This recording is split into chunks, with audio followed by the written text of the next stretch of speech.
of the Crime, Terrorism, and Homeland Security.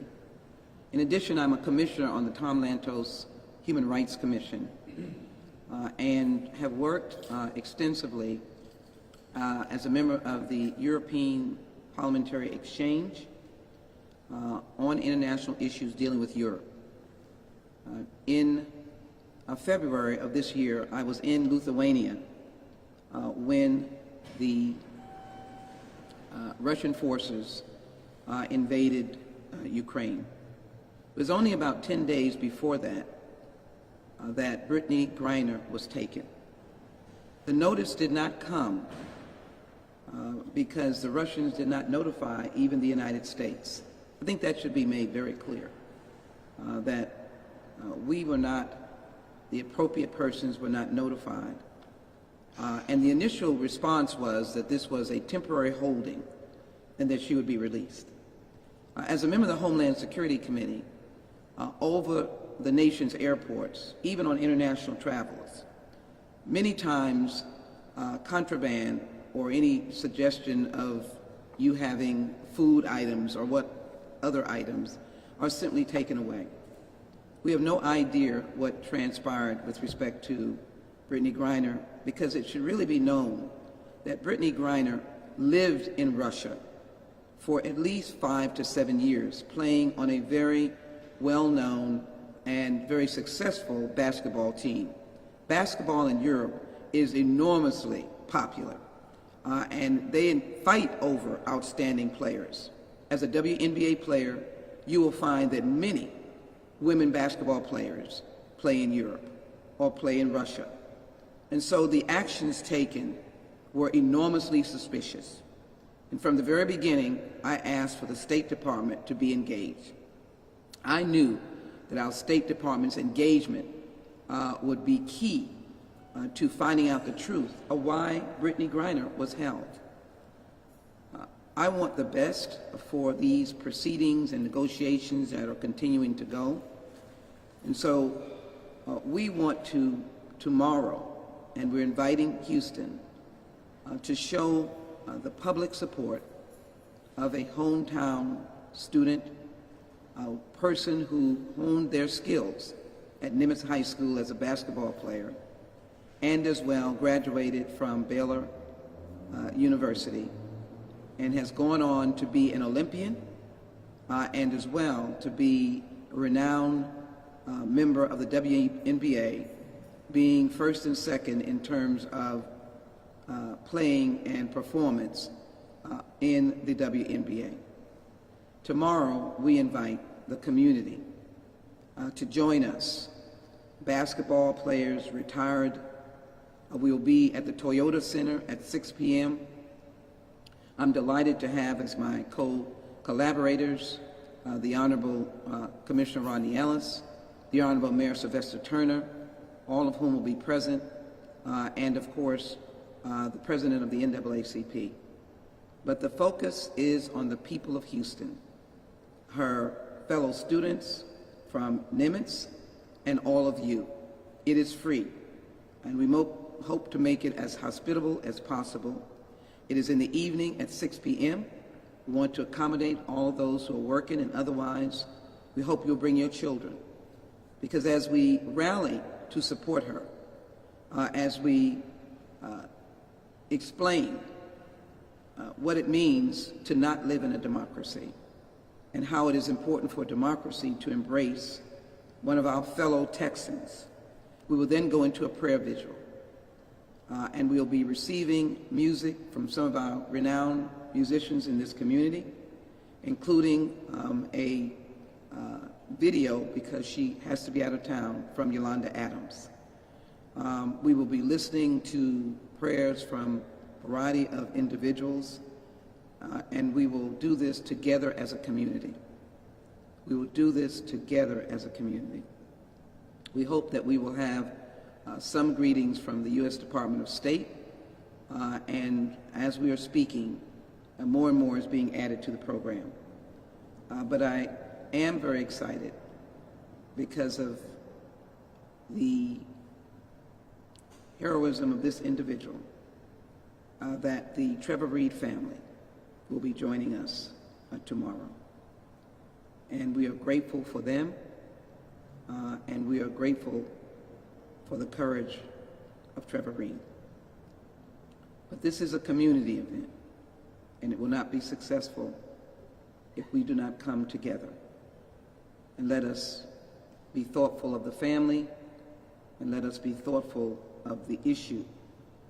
My final words on this is to explain the difficulty of a legal system that is both complicated and incompatible with issues of justice. We hope the negotiations will continue to bring about success. We hold this rally because we know that there is a pending court date. With that in mind, we want everyone to know that there's no divide between Congress and the administration on fighting for Brittney Griner and Paul Whelan, both of whom are still held. And there are members of Congress, myself, and two others will discuss this further tomorrow, who've introduced legislation. And we want to bring Brittney Griner home immediately. So I thank you very much, and will now ask Commissioner Ellis to come forward and to offer comments about his collaboration on this day.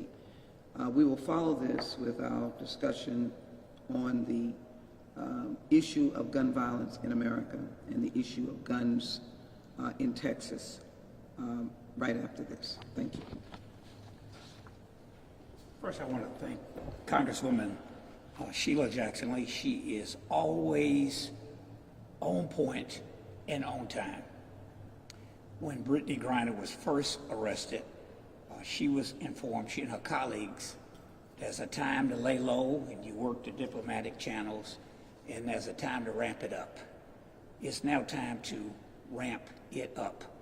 So it's important for you, the media and your viewers, to show some support for a hometown hero. Brittney Griner and her spouse obviously have been under tremendous pressure. She was one of our own. So it's important to do this here in Houston. It's important, Congresswoman, that you were able to arrange to have it at the Toyota Center. That is just so significant. Mayor Turner will be there. As she said, Bishop Dixon, the head of the NAACP, will be there. Representative Reynolds, other community leaders will be there. So this is a clarion call to the public, saying you come, and come with your family. Many years ago, Congresswoman, as a staffer to one of your predecessors, I also know how important public support is. I can remember at a time when most people were critical of it, when Congressman Leland went to Cuba not once but several times. The one trip I went on, he was bringing back someone that one of his Republican colleagues asked him to go and use his relationships in that country to bring this young woman and her boyfriend back to Houston. So it is important. And without the Congresswoman's leadership, we would not be here. She called on short notice, asked the mayor, asked me.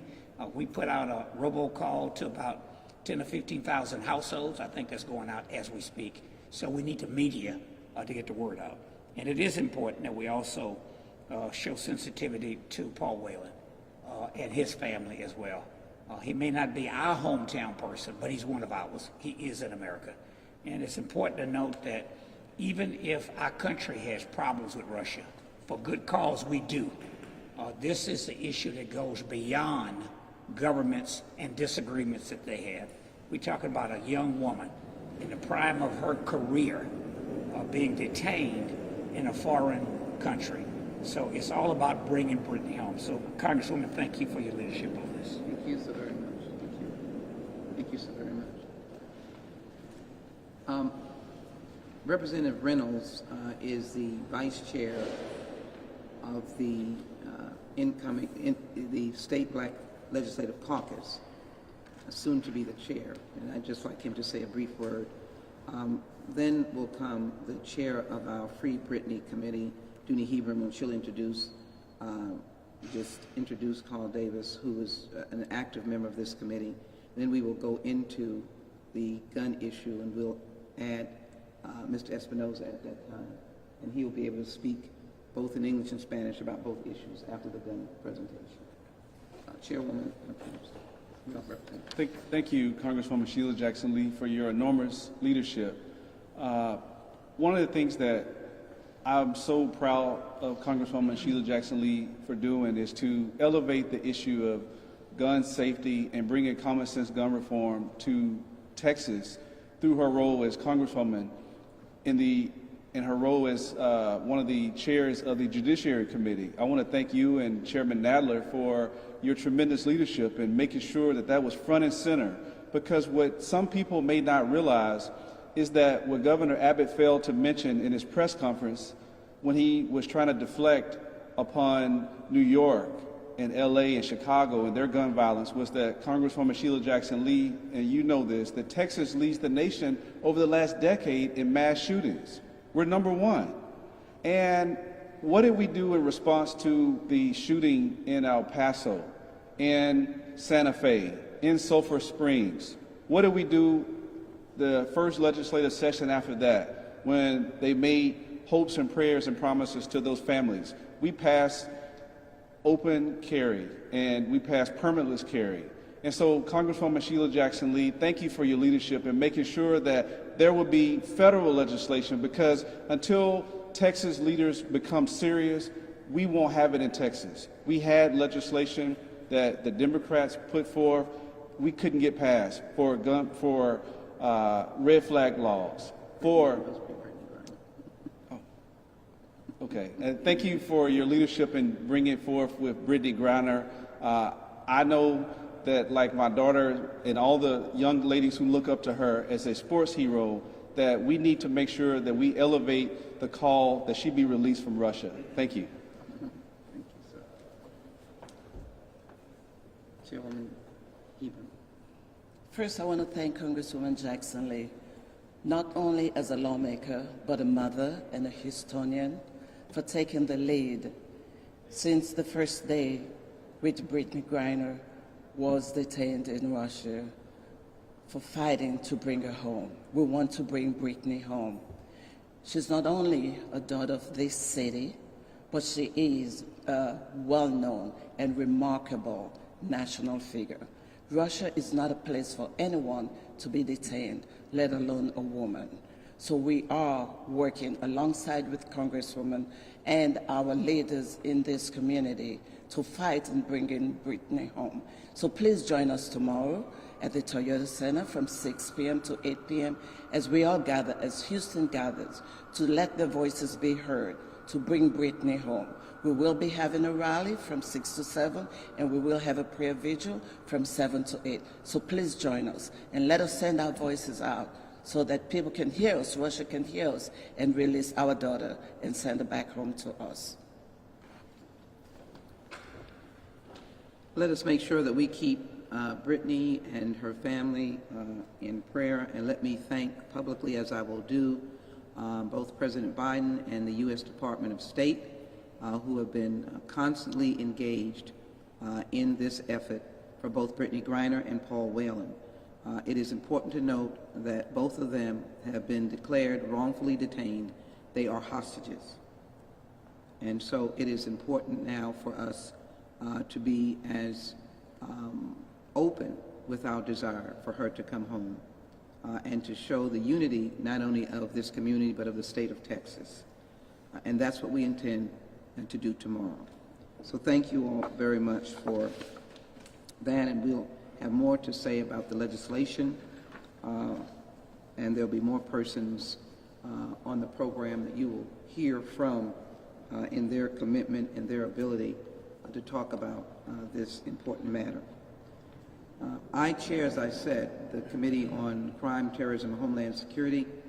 It was on this past Thursday that we had a marathon mock-up of the new bill that has packaged some of the best aspects of reasonable gun safety legislation. We started early in the morning, and we finished about 12 hours later. It was a contentious markup. That is where you make the bill ready for the floor. But those of us who wish to promote, to honor, to humble ourselves in recognition that there is a war on our children, held our ground. And we chose, sadly, to stand with those dead children who live no more, their legacies, over the really nonsensical argument that this is taking away the Second Amendment. Every member of Congress has no authority to remove the Second Amendment. It is a part of the Constitution, and it remains a part of the Constitution. But we have a responsibility, even according to the Supreme Court by Justice Scalia in the Heller case, that we are not to be prohibited from addressing dangerous weapons and unusual weapons. And so the bill that we put forward deals with raising the age on possession of automatic weapons. It deals with limiting the munitions that are able to be bought. The perpetrator in Uvalde, 350 pounds of ammunition. It deals with safe storage at the point of sale, so that when you buy a gun, you'll be asked to ensure that you have the devices for storage, keeping them away from a child or a teenager, student that would take that gun and wreak havoc on his community and fellow students, or someone that would run to a medical facility and kill, or go to a grocery store and kill, or kill recklessly, as was done in Philadelphia just 24 hours ago. In addition, to stop gun trafficking. For states that have strong gun laws, New York, Illinois, California, and others, New Jersey, they are the victims of gun trafficking. To have universal background check.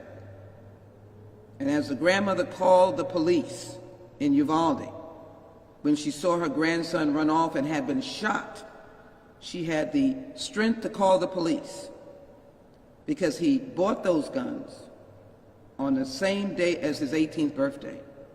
And if there had been a universal background check or a 7-day waiting period, which I am promoting, for automatic weapons, it might have spanned the time past the final closing of the Uvalde school system.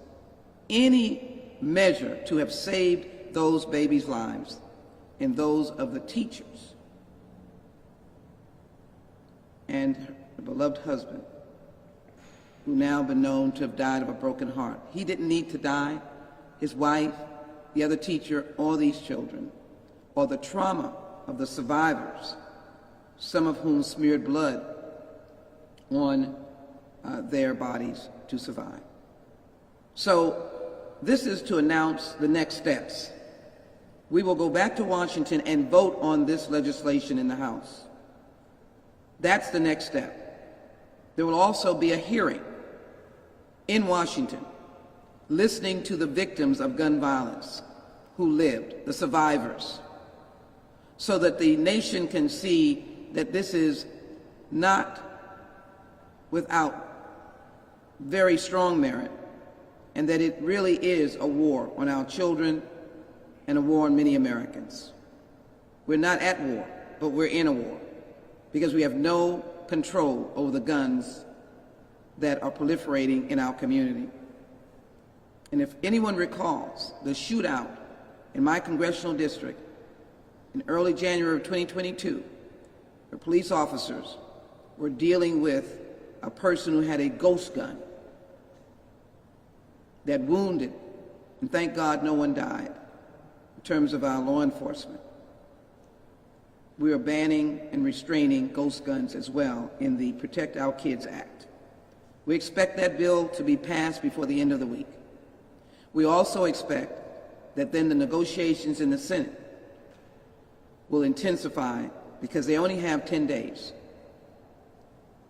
But we will find any way to overcome any obstacle in the United States Senate. And then we'll work with the White House for the next steps, because I believe before the end of June, we must pass real gun safety legislation. There is a war on our children. Summer camps are beginning. Summer is beginning. School is not too far off in terms of its beginning. Just imagine what the children of Uvalde are facing, even though they announced that the Robb School would not be a school in the fall. I was in Uvalde last Sunday, and there were adults that were crying, but there were children that were crying. 9, 11, 13, they were crying. Memories that they will have for the rest of their life. Families that will never be the same for the rest of their life. So I want very briefly for Commissioner Ellis to be able to indicate the work that the County Commissioners Court is doing with Judge Hidalgo and other members, Commissioner Garcia and the other members, to recognize that local government is also a part of the effort. I do want to make the point that I have made in the hearing room on the record. Texas has no gun laws. It doesn't have red flags or court order by way of due process. It doesn't have a waiting period. It has open carry. It doesn't have an age limit on what guns you can buy. The one law that the governor was able to tout, which is of no consequence, is that you cannot have guns on a school.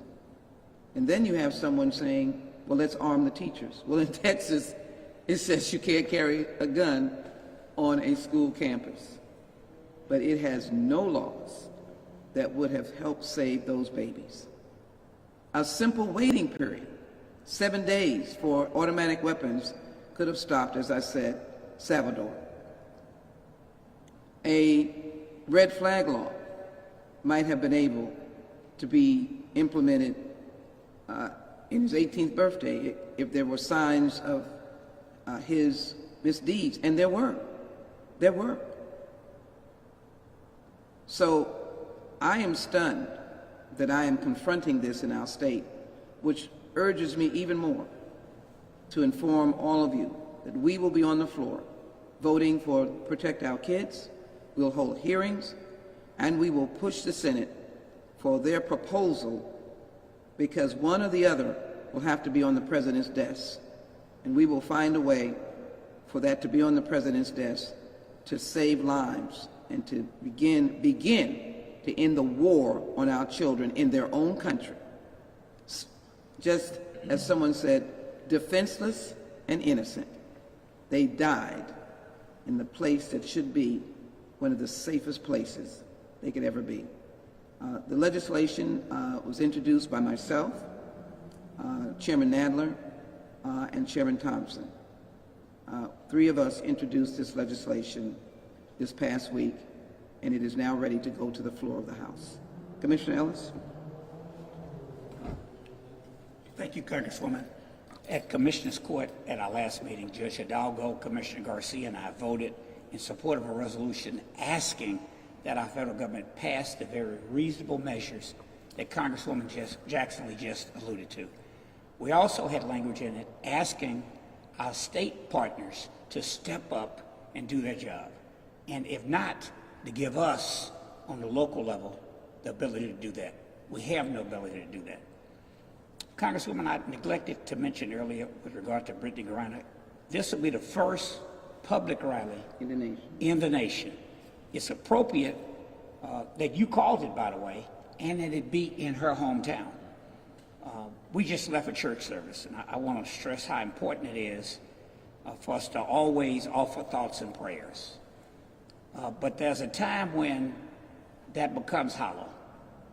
And for the governor of Texas, the lieutenant governor, the people who run the state, every time there's a tragic shooting like this, and they offer thoughts and prayers, is meaningless. I stated a couple of weeks ago with all due respect, they ought to keep their thoughts and prayers, and they ought to pray for themselves, that they be forgiven for having the power to do something and doing nothing. In Texas, nada. All of us ought to be embarrassed. This is a federal issue, and it begs out for federal legislation. Congresswoman made reference earlier to, we know the world's not flat, but when it comes to issues like this, it is flat. What good would it be to have responsible gun control measures in New York, and you can't even keep the pandemic in a given state? Everything crosses the borders. Our neighbors to the south. The drugs come up because of the market here. The guns go down because everybody has access to one here. I'm for hunting. I'm not a big hunter, but when I've gone, I've enjoyed it. If you need an AK-47 to hunt, you're blind. I mean, that's a weapon of mass destruction. So, Congresswoman, thank you. I just want to stress it is a federal issue. Would anybody say the Second Amendment says individuals ought to be able to get atomic weapons? Or we ought to have any other weapon of mass? Can we get tanks? That's ridiculous. So, look, I hope now is the time. It's going to take pressure. And people like this Congresswoman raising hell and embarrassing them. So thank you for your leadership. That kind of support is especially important to us. Thank you, Commissioner Ellis, to us. And let me just, as I bring up Cesar Espinoza, to indicate that now we have reached a point where homicides is the #1 killer of our children, not car accidents as have been in the past, but it is, unfortunately, the idea of guns. We are also going to work very hard this week. It's only 5 days to put an assault weapons ban on the floor of the House. Let me be very clear. The assault weapons ban has a number of listed weapons that are banned. It has 30 to 40 pages of automatic weapons, including a Ruger, that are not banned. We should understand that are not banned. So it is wrong to represent that we are taking away every automatic weapon. The writers of the legislation were careful to get a few absolutely killer weapons, like an AR-15 style weapon, off the streets, but there are 40 pages of weapons not banned. And so for those, we would hope for a 7-day waiting period. And then, as the chair of a subcommittee, we know that people are hurting in Uvalde. We will respect that they are hurting, but we know that we need to bring a congressional hearing to Texas so that we can hear the people speak. And we will be respectful, and it will be in time that is respectful to the mourning, the hurt, and the pain that is in this state right now. Let me ask, as we all know, the persons killed were Hispanic.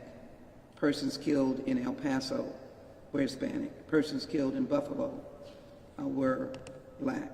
But the persons killed in Sulphur Springs at a church were not black or Hispanic. And so it's the world of people from all over that are being the victims and survivors of gun violence. When will the nation wake up? And when will the nation choose humanity, choose courage, and choose action? When will our elected officials, who are the public servants and the doers of the word of our constituents, choose humanity, courage, and action? I've already chosen to accept that at this time. Mr. Espinoza. Thank you, Congresswoman Sheila Jackson Lee. We want to number one express our full support for the event tomorrow We want everybody to come out. This is not for a single community, but rather all Houston to come out and in one single voice say that we want Brittney back. She is one of our own, and we want to make sure that as one of our own, we protect her and we bring her back. So, primero queremos expresar nuestro apoyo total para el evento que va a ocurrir mañana a las 6 de la tarde en Toyota Center. Queremos invitar a que la comunidad sea partícipe porque ella es una persona de Houston y queremos que Houston le demuestre su apoyo a ella y demuestre que estamos aquí para ella y para traerla de regreso. Va a ser a las 6 de la tarde en el Toyota Center y les pedimos que vengan. Es un evento familiar para que vengan y primero sean parte del evento y después sean parte de la vigilia que va a ocurrir también mañana. So, y también vamos a estar participando por Paul Whelan para que también a él se regrese, aunque no es del área de Houston, es importante que lo regresen aquí a los Estados Unidos. On the second thing, which is gun violence, our community is still rattled by the events that happened in Uvalde. Many parents have called us already expressing fear of returning their kids to school the next school year. And the question that we must all ask ourselves is why? Why must parents live in fear? Why should the kids live in fear? A few days after we had the vigil just outside of this building, I was talking to my 16-year-old sister, and she was telling me that they have active shooter drills at the school.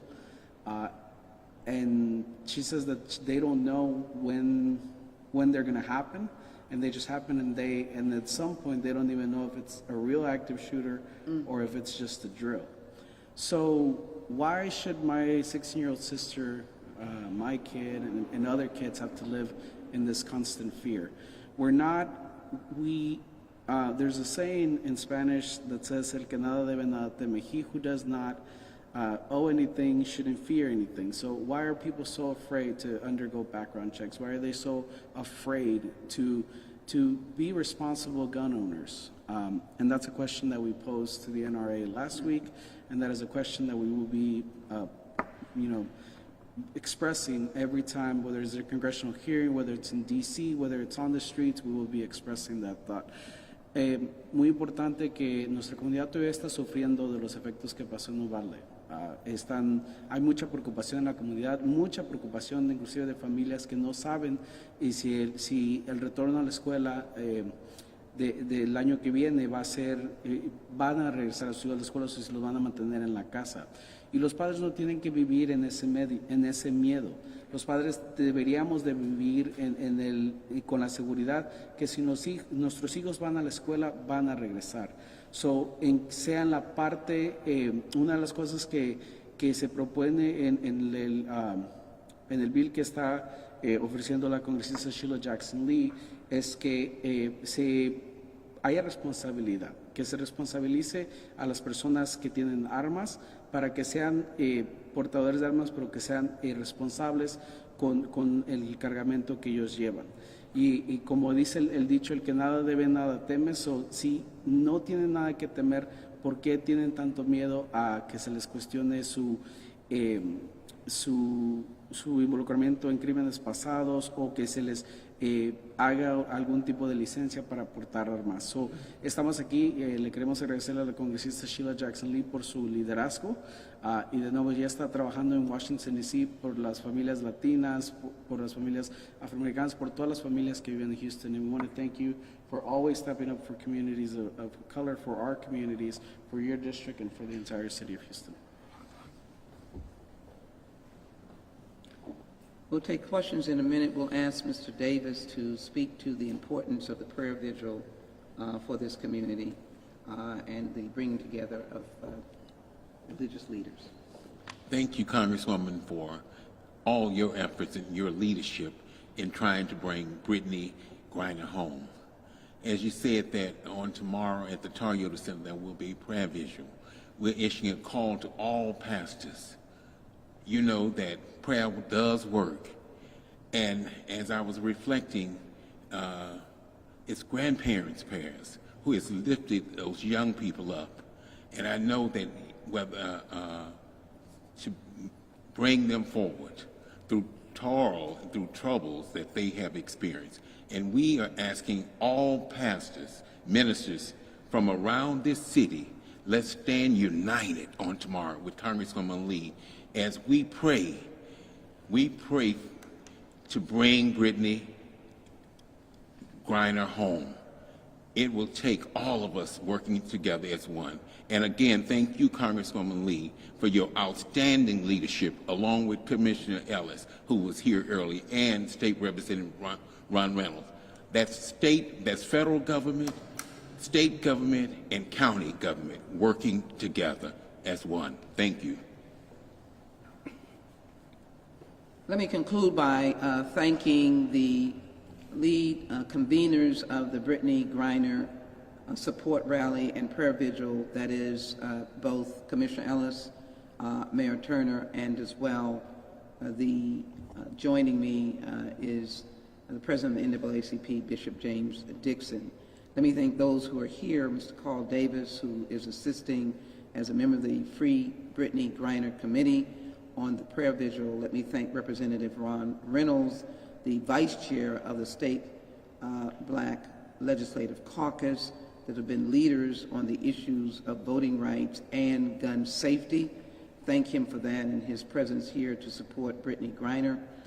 Let me thank Commissioner Ellis, Rodney Ellis, who is here, and also the Commissioner's Court work in supporting us as we go back to Washington, meeting members of Congress, supporting us as we go back to Washington for this very life-changing work.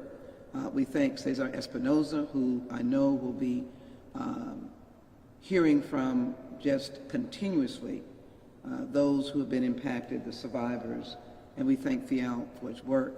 We thank the chairwoman of the Free Brittany Griner Committee, Dooney Hebram.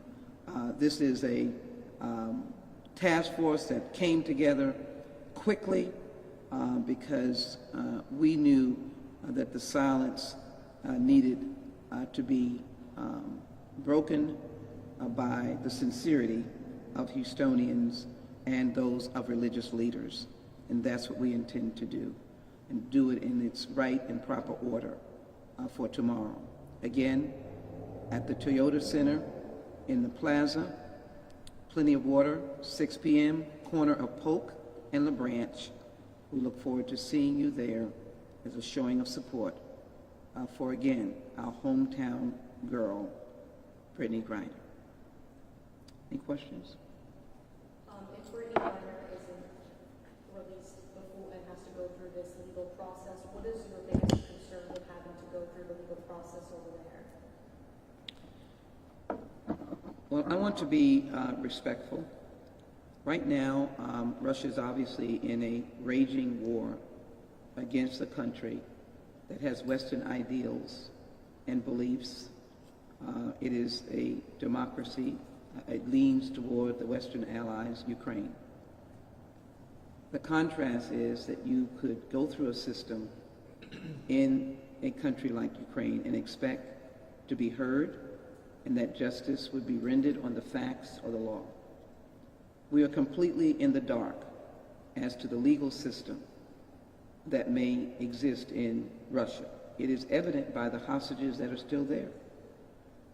Paul Whelan has been to court and has not been able to make his case of innocence. Mr. Reed had been to court, was not able to make his case of innocence.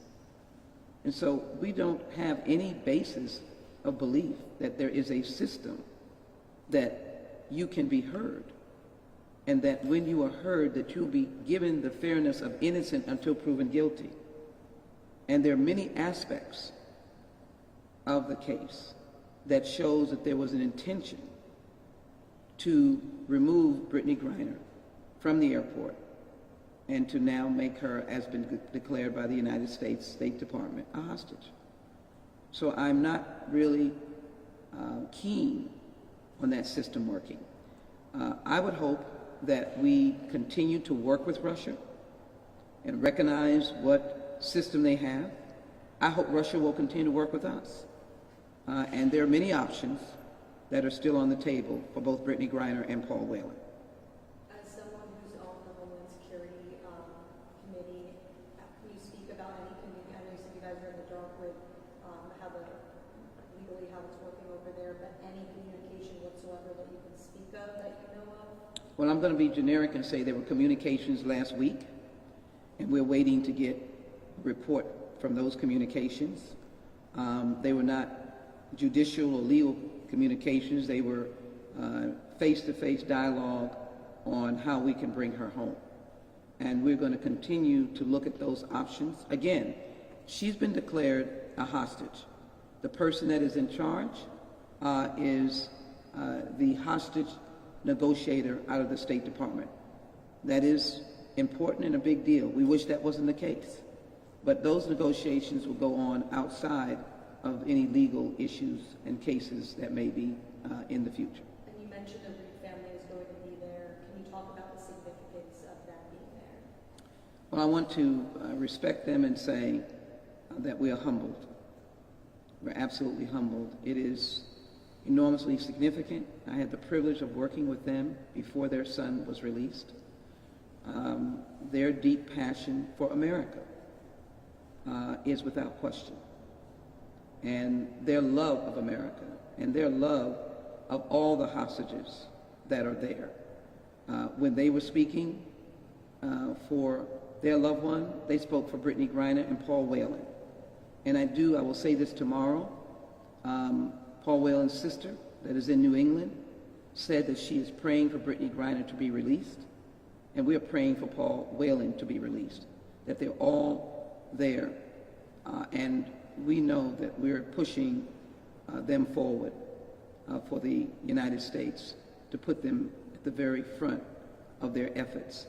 So it is a humbling experience to know that someone who has been previously held, and none of us can stand in those shoes, none of us could even imagine, will come to stand with this community regarding a Houstonian who is now held hostage, and that we will not leave out Paul Whelan, who has been there really for a very long time. We think tomorrow we'll hear more about these issues. What else? Thank you so very much. It's a Sunday afternoon. We can't do anything. Again, let me just say Brittany Griner support rally and prayer vigil, the great wealth of support that we've gotten. We're excited about it. Obviously, athletes are scattered across the nation, but the players that are coming, we're excited about. The contributions of our young people that are going to be present, we're excited about it because it's going to bring our community together. And that's what we're going to do tomorrow.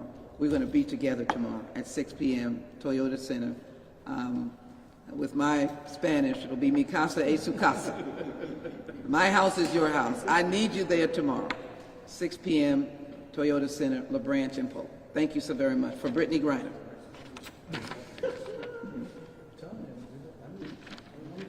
You all heard me. They had this for me in testing. I didn't use it, so. No, it's okay. Like you say, mi casa es su casa, so next time we're going to need coffee. Yeah. Some kind of little snacks, you know. If you say mi casa es su casa. I'm guilty. Thank you for being faithful. I was like, well, I need to learn Spanish. Yeah, it was good. You were good. That's what I was going to say. Good. But you know what? There's nothing I can say about a faithful brother like you. You can